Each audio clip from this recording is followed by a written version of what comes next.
আসসালামু আলাইকুম রহমতুল্লাহি ওবরকাতুহু। সম্মানিত দর্শক, আজকে যে বিষয়টি নিয়ে আলোচনা করব সেটি ব্যাখ্যা করার জন্য কয়েকদিন আগের একটি ঘটনা আপনাদেরকে স্মরণ করে দিতে চাই। বিএনপির বর্ষীয় নেতা এবং মহাসচিব মির্জা ফখরুল ইসলাম আলমগীর অত্যন্ত সম্মানিত, মার্জিত ভদ্রলোক। সম্প্রতি তিনি ডক্টর মোহাম্মদ ইউনূসের সঙ্গে একটি অনুষ্ঠানে উপস্থিত হয়েছিলেন এবং সেখানে তার একটি বক্তব্য সারা বাংলাদেশে তোলপাড় সৃষ্টি করেছিল। তিনি ডক্টর মোহাম্মদ ইউনূসের মধ্যে শহীদ প্রেসিডেন্ট জিয়াউর রহমানের প্রতিচ্ছবি দেখতে পাচ্ছেন বলে মন্তব্য করেছিলেন। আমার মনে নাই ঠিক যে অনুষ্ঠানটা কী ছিল, তারপর কোন প্রেক্ষাপটে তিনি এই কথাগুলো বলেছিলেন। তার সেই বক্তব্যের যে অন্তর্নিহিত তাৎপর্য, এটা কী ছিল, ওটার পক্ষে কোনো কিছু বলার হয়তো কিছু ছিল, কিন্তু ওই সময়টিতে তাকে নিয়ে এতটা বেশি ট্রল হচ্ছিল, বিষয়টা নিয়ে এত ট্রল হচ্ছিল, তখন যদি এটা নিয়ে আমি কোনো পক্ষে বা বিপক্ষে যাই বলতাম না কেন, ওটা ঠিক আমিও ধারণ করতে পারতাম না, বিএনপিও হয়তো ধারণ করতে পারতো না। এই জন্য আসলে ওই বিষয়টা নিয়ে ওই মুহূর্তে আমি তেমন কোনো কথা বলিনি আর কোনো ভিডিও করিনি। কিন্তু যে নির্মম নিষ্ঠুর সমালোচনা হয়েছিল মির্জা ফখরুলকে রীতিমতো বিএনপির অনেক লোক, বিএনপি বিরোধী অনেক লোক যেভাবে ট্রল করেছিলেন, তা মির্জা ফখরুল সাহেবের জীবনে আর কখনো হয়নি। যেটা সবাই বলার চেষ্টা করেছিলেন যে ঠিক আছে, শহীদ প্রেসিডেন্ট জিয়াউর রহমানের প্রতিচ্ছবি যদি ডক্টর মোহাম্মদ ইউনূসের মধ্যে মির্জা ফখরুল সাহেব দেখতে পান, তাহলে তো আর নির্বাচন দরকার নেই, ইলেকশন দরকার নেই। ডক্টর মোহাম্মদ ইউনূস আছেন, তিনি থাকুন। নির্বাচন হলে সেখানে প্রধানমন্ত্রী হবেন যাকে বলা হয় তারেক রহমান সাহেব। তো মির্জা ফখরুল সাহেব তো তারেক রহমান সাহেবের ভিতরে শহীদ প্রেসিডেন্ট জিয়াউর রহমানের প্রতিচ্ছবি দেখতে পাননি, কখনো বলেননি। আবার বিএনপির যারা লোকজন, তারা কখনো চায় না যে তাদের পার্টির ফাউন্ডিং ফাদার, এই দলটি যিনি প্রতিষ্ঠা করেছেন, জিয়াউর রহমানের এই যে ভাবমূর্তি, তার যে ইমেজ, এটি অন্য কোনো নেতা দ্বারা প্রতিস্থাপিত হোক। এর কারণ হলো জিয়াউর রহমানের যে লিগেসি, তার যে ঐতিহ্য, মুক্তিযোদ্ধা হিসেবে, তারপর সেই ৭ই নভেম্বরের পরবর্তী সময়ে সেনাবাহিনী এবং দেশে স্থিতিশীলতা বজায় কারী হিসেবে, দেশে প্রথম মার্শাল ল অ্যাডমিনিস্ট্রেটর হিসেবে সফল, প্রেসিডেন্ট হিসেবে সফল, একটি রাজনৈতিক দল প্রতিষ্ঠা করে যেভাবে তিনি জনপ্রিয়তা অর্জন করেছেন, সফল, এবং সর্বোপরি তার যে মৃত্যু, এটি যেভাবে সারা বাংলাদেশের মানুষকে আবেগময় করে তুলেছিল, বিএনপির প্রতি মানুষের দুর্বলতা জন্ম দিয়েছিল, এবং বিএনপির সমর্থকদেরকে যেভাবে বজ্র কঠিন ইস্পাতের মতো পরস্পরের সাথে সম্পৃক্ত করেছিল, এটি অন্য কারোর সঙ্গে তুলনীয় নয়। হয়তো বেগম জিয়া, হয়তো তারেক জিয়া, হয়তো পরবর্তী অন্য কেউ বিএনপির নেতা, তারা কোনো কোনো ক্ষেত্রে শহীদ প্রেসিডেন্ট জিয়াউর রহমানের সফলতাকে ছাড়িয়ে যাবেন, কিন্তু অ্যাজ এ হোল তাদের কোনো কর্মকাণ্ড দ্বারাই সেই শহীদ প্রেসিডেন্ট জিয়াউর রহমানের প্রতিচ্ছবি অর্জিত হবে না। আর যদি সেটা হয়, তাহলে বিএনপি ভেঙে টুকরো টুকরো হয়ে যাবে এবং সেখানে নতুন আরেকটি দল তৈরি হয়ে যাবে। তো কাজেই বিএনপি কখনো চাইবে না যে বিএনপির মধ্যে জিয়াউর রহমান সাহেবের চাইতে বড় কোনো নেতা আসুক, তার চেয়ে বড় কোনো রেভলিউশন সেখানে তৈরি হোক, এতে করে সেই বিএনপির যে স্বকীয়তা, এটি হারিয়ে যাবে। আওয়ামী লীগের ক্ষেত্রে তিনবার এই ঘটনা কিন্তু ঘটেছে। প্রথমবার আওয়ামী লীগ প্রতিষ্ঠাতা মাওলানা আব্দুল হামিদ খান ভাসানী, তো যখন ভাসানীর চাইতে বড় নেতা চলে এলেন হোসেন সৈয়দ সোহরাওয়ার্দী, ভাসানী শেষ, আওয়ামী লীগ ভেঙে গেল, আলাদা মানে যাকে বলা হয় সেই ন্যাপ তৈরি হলো, ন্যাশনাল আওয়ামী পার্টি তৈরি হলো। তো এরপরে হোসেন শহীদ সরওয়ার্দির জমানা চলতে থাকলো। একটা সময় হোসেন শহীদ সরওয়ার্দির চাইতে বড় নেতা চলে এলেন। হোসেন শহীদ সরওয়ার্দিকে আমরা ভুলে গেলাম এবং এখনো পর্যন্ত লিগেসিটা বঙ্গবন্ধু শেখ মুজিবুর রহমানকে নিয়েই আছে। এই হলো অবস্থা। এর মধ্যে আওয়ামী লীগ কতবার ভেঙেছে, বহুবার ভেঙেছে। স্বাধীনতার পরে, স্বাধীনতার আগে টুকরো টুকরো হয়ে গেছে। আবার সেই জোড়া লাগানো আওয়ামী লীগকে একত্র করেছেন বঙ্গবন্ধু কন্যা শেখ হাসিনা। কিন্তু সমস্যা হলো যে তাকেও যখন বলা হলো যে সে বঙ্গবন্ধুকে অতিক্রম করে ফেলেছে, শেখ হাসিনা যে কাজগুলো করেছেন, তার যারা তেল পার্টি, তো এই তেল পার্টি বা মালিশ পার্টি, এই তেল পার্টি তাকে বলাতো যে আপনি নোবেল পুরস্কার পাবেন, পাওয়া উচিত, তো যারা নোবেল দিচ্ছে না তারা শেষ হয়ে যাবে। আপনি যেভাবে আওয়ামী লীগকে যে পর্যায়ে নিয়ে আসছেন, বঙ্গবন্ধু থাকলে এটা পারতেন না। ফলে কি হলো, এই কথাবার্তার ফলে শেখ হাসিনার কি হয়েছে আর আওয়ামী লীগের কি হয়েছে এখন একটু দেখার চেষ্টা করেন। তো সেই দিক থেকে বিএনপির যারা নেতৃস্থানীয় লোকজন রয়েছেন তারা কখনো চাইবেন না যে দলের ভেতরে এমন কেউ আসুক যারা সেই শহীদ প্রেসিডেন্ট জিয়াউর রহমানের চাইতে যোগ্যতম হয়ে যান। এই জন্য পার্টির মধ্যে কখনোই কাউকে জিয়াউর রহমানের প্রতিচ্ছবি হিসাবে কেউ বর্ণনা করেনি। তো সেক্ষেত্রে হঠাৎ করে জিয়াউর রহমানের প্রতিচ্ছবি যখন ডক্টর মোহাম্মদ ইউনূসের মধ্যে দেখা গেল, বোঝার চেষ্টা করুন যারা মাথায় ঘিলু আছে যাদের বিএনপির, তারা কিভাবে এটাকে রিয়্যাক্ট করেছে, সিরিয়াসলি রিয়্যাক্ট করেছে। আর যারা বিএনপির বিরুদ্ধের যারা লোকজন রয়েছে তাদের বক্তব্য হলো যে তাহলে আর দরকারটা কি, নির্বাচন করে পয়সা খরচ করার দরকার কি, ডক্টর মোহাম্মদ ইউনূস যেভাবে আছে সেভাবে থাকুক, এনসিপির সঙ্গে বিএনপি এক হয়ে যাক, দুটো দল একসাথে কাজকর্ম করুক এবং তাকে দ্বিতীয় জিয়াউর রহমান উপাধি দিয়ে বিএনপির যারা লোকজন রয়েছে তারা ঠিক ইনকিলাব জিন্দাবাদ বলে সেই নতুন ধারা রাজনীতি তারা শুরু করুক। ফলে কি হলো, এই যে জিয়াউর রহমানের মধ্যে যে প্রতিচ্ছবি, ডক্টর মোহাম্মদ ইউনূসের মধ্যে জিয়াউর রহমানের যে প্রতিচ্ছবি, এটা নিয়ে ওই সময়টাতে এইরকম কথাবার্তা আলোচনা হতো। তো এখন যখন আমরা এই কথা বলছি এবং এই কথা বলার প্রয়োজন হলো যে ওই প্রেক্ষাপটটা এখন রিভার্স হয়ে গেছে। মির্জা ফখরুল সাহেব যখন এই কথাগুলো বলেছেন জুলাই সনদ স্বাক্ষরের আগে, ঠিক সেই সময়টিতে মনে করা হতো যে ডক্টর মোহাম্মদ ইউনূসের সঙ্গে বিএনপির একটা হরিহর আত্মার সম্পর্ক।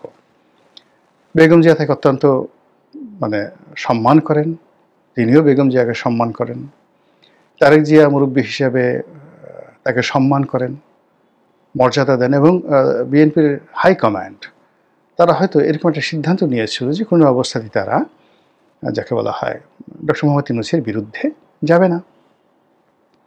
এই জন্য তাকে তেল মারতে হবে, তাকে ফ্লার্টিং করতে হবে, তাকে রাজি খুশি করতে হবে, তাকে ইন্সপায়ার্ড রাখতে হবে। দ্বিতীয়ত ডক্টর মোহাম্মদ ইউনূসের সঙ্গে বিএনপির যে সম্পর্ক, এটাকে এতটা কাপে কাপ মেলাতে হবে যেন বাইরের কোনো লোক, দ্বিতীয় পক্ষ বা তৃতীয় পক্ষ, ওখানে টুস করে ঢুকে বিএনপিকে তাড়িয়ে ডক্টর মোহাম্মদ ইউনূসের কাছাকাছি যেতে না পারে। যেভাবে জামাত প্রথম দিকে ডক্টর মোহাম্মদ ইউনূসকে খুব তেল মারতেন, জামাতের নেতারা প্রায় সবাই ওয়াজ মাহফিলে বলতেন যে উনি হলেন আল্লাহর পক্ষ থেকে দেয়া একটা নেয়ামত, তার বিরোধিতা করা হারাম, ইমানই থাকবে না। বিশেষ একটা পরিস্থিতিতে আল্লাহ তাকে বাংলাদেশে পাঠিয়েছেন, কাজেই তাকে কি বলবো, এটা বলাটাও শিরক হয়ে যাবে। এমন সব অদ্ভুত অদ্ভুত ওয়াজ করতেন যে আল্লাহর পক্ষ থেকে যে নিয়ামত আসছে তার অবাধ্যতা করাটা হারাম, নিষিদ্ধ, ইমান থাকবে না, এরকম নানা রকম যাকে বলা হয় ন্যারেটিভ ওয়াজের ময়দানে অনেক তথাকথিত বক্তা এভাবে বলেছেন, সেগুলো আপনারা দেখতে পাচ্ছেন। এখন পর্যন্ত সেগুলো ভাইরাল আকারে। এরপর এনসিপির যারা লোকজন তাদেরকে ডক্টর মোহাম্মদ ইউনূস তো বলেছেন যে ওরাই আমাকে নিয়োগ দিয়েছে, আর তারাও বলেছে আমরাই তাকে নিয়োগ দিয়েছি। তো এদের মধ্যে একটা দাদা নাতির সম্পর্ক, পিতা পুত্র সম্পর্ক, যেরকম নানা নাতির সম্পর্ক, হোয়াট এভার মেবি, একটা মধুর সম্পর্ক ছিল। আমাদের আবহন বাংলা যে সম্পর্কগুলো হয়, খালি যেহেতু বয়স বেশি না, শালা দুলাভাইয়ের যে সম্পর্ক এটা মানে বলতে পারবো না। মানে আমাদের মধ্যে কতগুলো সম্পর্ক আছে যেখানে একটু খোঁচাখুচি করা যায়, কোলাকুলি করা যায়, কুতকুত খেলা যায়, গুঁতো দেওয়া যায়, এরকম। তো এই সম্পর্কগুলো সাধারণত নানা নাতির সাথে ভালো হয়, দাদার সাথে নাতির সম্পর্ক ভালো হয়, এবং ইদানিং এখন বাপ আর ছেলেদের মধ্যে এরকম সম্পর্ক চলে আসছে। আমাদের সময় আমরা যেমন বাবাকে চাচাকে খুব ভয় পেতাম, কিন্তু ইদানিং দেখা যাচ্ছে যে বাপ আর ছেলে অনেকটা বিয়ের মতো, শালা বিয়ের মতো, শালা সম্বন্ধীর মতো এরকমভাবে একসাথে দুষ্টামি করে। তো যা হোক, এনসিপির যারা নেতৃবৃন্দ রয়েছেন প্রথম দিকে তাদের সাথে ডক্টর মোহাম্মদ ইউনূসের এরকম একটা সম্পর্ক ছিল। তারা একে অপরকে ফ্লার্ট করতেন, একে অপরের সঙ্গে খুনসুটি যেতেন, কাছাকাছি ডাকতেন, কাছাকাছি খাবার দাবার করতেন, একসাথে ভ্রমণ করতেন, নানা রকম। তারা এখান থেকে রংপুর আবু সাইদের বাড়িতে গেছেন, আমেরিকাতে গেছেন, লন্ডনে গেছেন, কত জায়গাতে গেছেন। কিন্তু সেই সম্পর্কটা এখন আর নেই। তাদের সেই জামাত এবং এনসিপি তাদেরকে সেখান থেকে রীতিমতো তাড়িয়ে সেখানে জায়গাটা করে নিয়েছিলেন বিএনপির যারা লোকজন আছে তারা। এবং কোন অবস্থায়, মহব্বতের কোন অবস্থায় পৌঁছলে বিএনপি, দেখা গেল যে বিএনপি ৩ জন নেতাকে নিয়ে ডক্টর মোহাম্মদ ইউনূস সরকারি খরচে তিনি সেই জাতিসংঘের অধিবেশনে তিনি ভ্রমণ করে এসেছেন। তো কাজেই বিএনপি সবসময় চেয়েছে যে তাদের মধ্যে যে এখন মধুরতম সম্পর্ক যাচ্ছে, এর মধ্যে যেন কোনো ভিলেন মুহাহাহা করে ঢুকে না পড়ে, কোনো ভিলেন এসে যেন এই তাদের মধুরতম সম্পর্ককে বিষাক্ত করতে না পারে।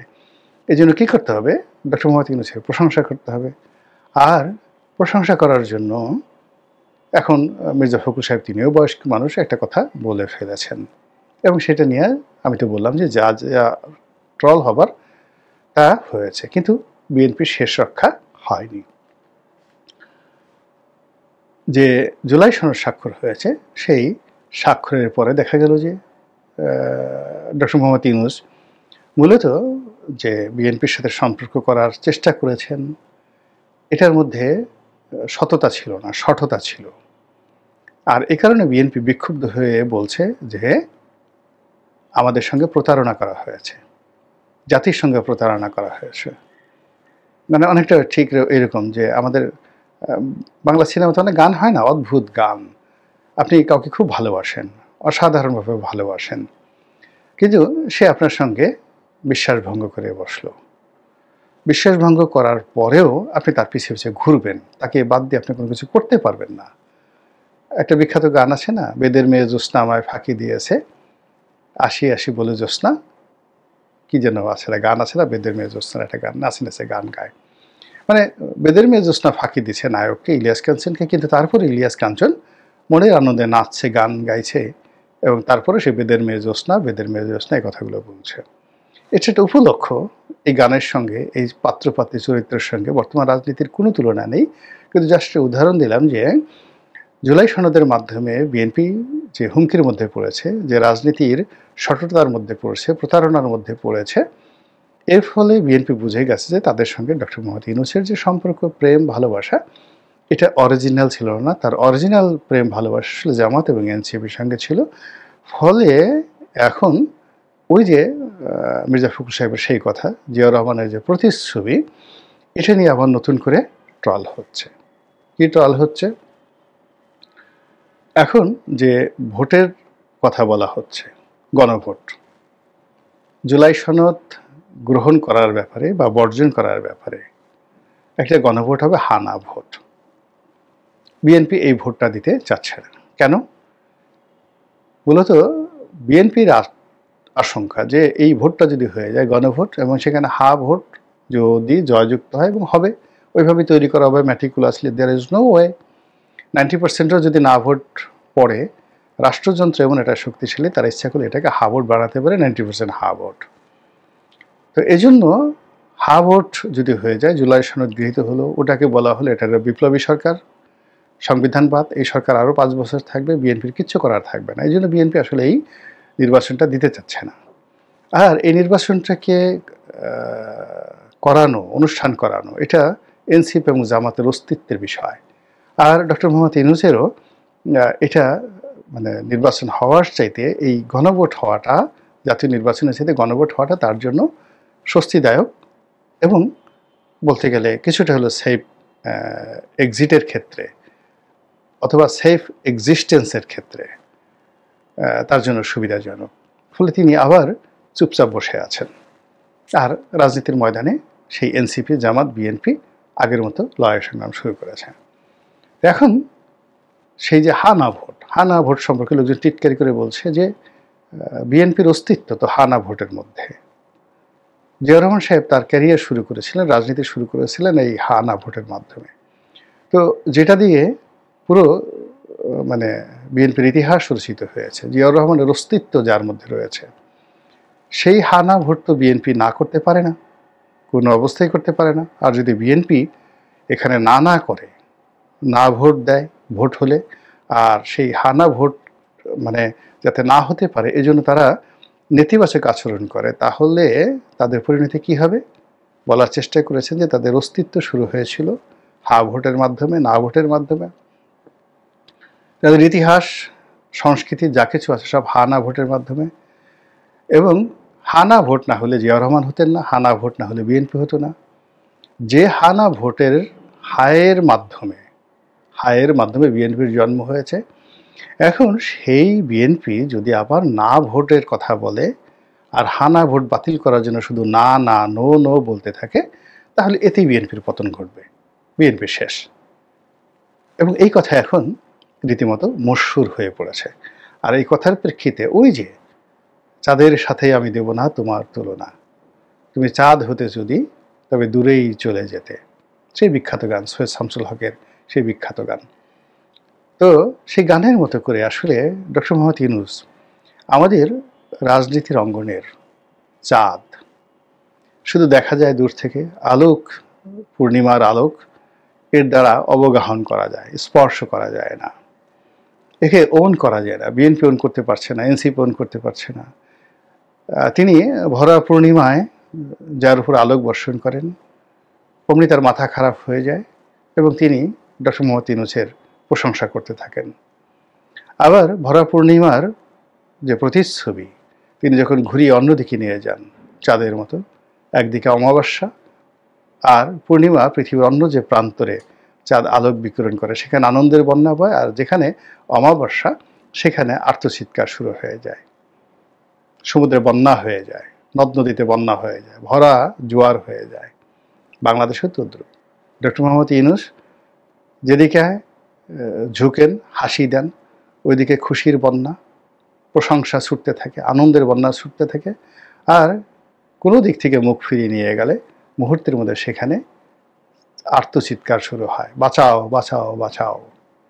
এখন ওনার যে দৃষ্টি যাদের উপর আছে তারা খুব উল্লাস করছেন, আর ওনার দৃষ্টি যাদের উপর নেই তারা আর্তচিৎকার শুরু করেছেন। এভাবেই বাংলাদেশের রাজনীতি চলছে।